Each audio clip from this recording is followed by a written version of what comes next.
Hello friends, welcome back to my channel fun zone.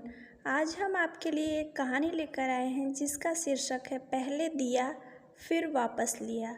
तो चलिए शुरू करते हैं आज की कहानी। ताशकंद नगर में मीर जाफ़र नाम का एक व्यापारी रहता था। कुछ दिनों से धंधा खराब चलने के कारण मीर जाफ़र गरीबी के दिन गुजार रहा था। उसकी पत्नी जमीरा भी नगर में इधर उधर चक्कर लगाया करती थी। मांगने पर उसे जो मिल जाता उससे अपना काम चलाती थी। धन खर्च किए बिना गुजारा हो जाए, इसी में दोनों भलाई समझते थे। एक दिन मीर जाफ़र एक मरियल सी भेड़ काफ़ी सस्ते में खरीद लाया। मीर जाफ़र तो घर से चला जाता, पर जमीरा को भेड़ के कारण बड़ी परेशानी होती। भेड़ दिन भर चिल्लाती रहती। उसने अपने आसपास की सारी हरियाली को चर लिया और घर में काफ़ी गंदगी फैला दी। मीर जाफ़र जब घर लौटा तो जमीरा आंखों से आंसू भर बोली, यह भेड़ तुम मेरी जान लेने के लिए खरीद कर लाए हो? या तो तुम इसे बेच दो, वरना मैं अपने मायके चली जाती हूँ। यहाँ अपने खाने का पता नहीं, इसको क्या खिलाऊं? जमीरा, तुम फिक्र मत करो, मैं अभी इसका इंतज़ाम करता हूँ। उस दिन मीर जाफ़र का मन बहुत उदास था।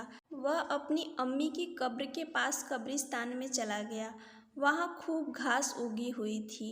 चारों तरफ हरियाली ही हरियाली थी। मीर जाफ़र कुछ देर वहीं बैठा रहा। उसकी भेड़ के लिए इस कब्रिस्तान से अच्छी कोई जगह नहीं थी।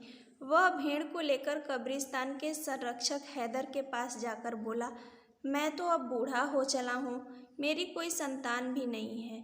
अब मौत आएगी तो तुम ही मुझे दफनाने का काम करोगे हैदर, इसलिए तुम्हें अपनी यह भेड़ अभी से सौंप देता हूँ। हैदर ने खुशी खुशी भेड़ ले ली। 2 महीने बाद मीर जाफ़र एक बार फिर कब्रिस्तान में अपनी अम्मी की कब्र पर आया। वह लौट ही रहा था कि उसकी नज़र अपनी भेड़ पर पड़ गई। वह तो उसे पहचान ही नहीं पाया। भेड़ खा खाकर खूब मोटी ताजी हो गई थी। इतनी वजनी भेड़ को दान करने से बढ़कर कोई बेवकूफ़ी नहीं हो सकती। यह सोचकर मीर जाफ़र ने मन ही मन निश्चय कर लिया कि उसे किसी भी तरह अपनी भेड़ को वापस प्राप्त करना है। मीर जाफ़र ने एक बार फिर हैदर के घर का दरवाज़ा खटखटाया। दरवाज़ा खुलते ही उसने हैदर से कहा, भाईजान, मैं शहर छोड़कर जा रहा हूँ, तुम भी मेरे साथ चलने को जल्दी से तैयार हो जाओ। कहाँ के लिए तैयार हो जाऊँ?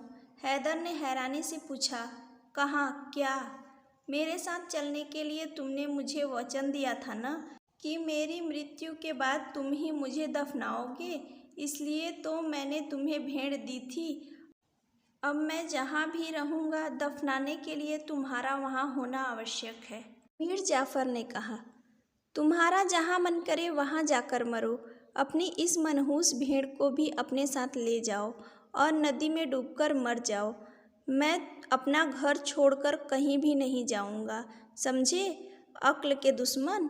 इतना कहकर हैदर ने भड़ाक से घर का दरवाज़ा अंदर से बंद कर दिया। मीर जाफ़र भेड़ को लेकर खुशी खुशी घर लौटा।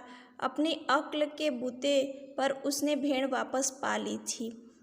हमारी ये छोटी सी कहानी आपको अगर अच्छी लगी हो तो चैनल को सब्सक्राइब करें और वीडियो को लाइक करें। धन्यवाद।